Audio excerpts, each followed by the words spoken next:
टीपू पौड़िया जी, ये तो बीजेपी कांग्रेस की बात हो गई। जननायक जनता पार्टी भी 4.5 साल सरकार का हिस्सा थी और अब आप सरकार का हिस्सा नहीं है।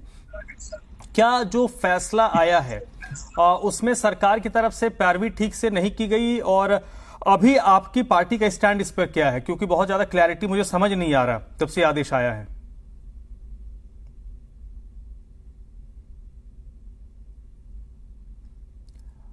टीपू जी, सरकार में 4.5 साल रहे। हाँ जी, हाँ जी। और दुष्यंत चौटाला जी बतौर उप मुख्यमंत्री सरकार का सहयोगी के तौर पर रहे। उस समय भी दुष्यंत चौटाला जी ये बात लगातार कहते रहे हैं कि हरियाणा स्टाफ सिलेक्शन कमीशन का फेलियर रहा है। जिस प्रकार हरियाणा स्टाफ सिलेक्शन का जो काम करने का जो रवैया है, भर्ती करने का रवैया है, ये सीएम साहब के सामने भी बार बार ये बात को रखेगी, लेकिन उस समय भी सरकार ने इस बात की अनदेखी करी। लेकिन आज जो बात है, आज पंजाब हरियाणा हाईकोर्ट का जो फैसला है, जैसे मुझसे पहले रविंद्र ढुग जी भी इस बात को बता चुके हैं, पेशे से वकील भी हैं, जैसे कि इन्होंने भी बताया है कि भी कोर्ट के आदेश की कॉपी में क्या आया है। भाई जो बच्चे चाहे वो ग्रुप सी के हैं, टीजीटी के हैं, सीईटी के हैं, उनका दोबारा से रिटर्न एग्जाम होगा। एक मेंटली प्रेशर तो होता ही है।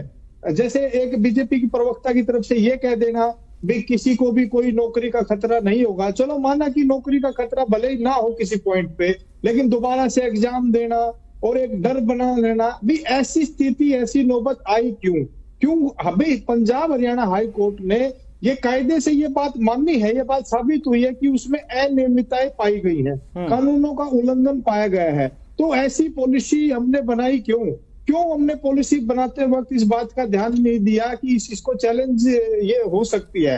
चलो सरकार आगे सुप्रीम कोर्ट में जाएगी, पैरवी करेगी, वो करना भी चाहिए, वो सरकार का दायित्व बनता है युवाओं के रोजगार की रक्षा करने का, युवाओं को रोजगार देने का। लेकिन आज हालात देखो भी, कैसे युवा पढ़ के दिन रात मेहनत करके एक एग्जाम क्लियर करता है, कोई सीटी का एग्जाम क्लियर करो, फिर अलग से और जो प्रोफेशन में होता है फिर उसका एग्जाम क्लियर करो। एक चीज और, एक मिनट धर्मराज जी, एक चीज और है, जैसे एक कॉमन एलिजिबिलिटी टेस्ट को किसी बच्चे ने पास कर दिया, फिर वो कोई पैसे से कोई प्रोफेशन में किसी में और आगे भर्ती होना चाहे, फिर उसका भी एग्जाम क्लियर करो। मतलब इस तरीके का जो पैटर्न जो बनाया गया है, भाई इसमें कहाँ अनियमितताएं हैं? 5 नंबर का जो हमने रखा गया है, अगर ये सही तरीके से अगर रखते तो आज ये दिन हमें नहीं देखना पड़ता।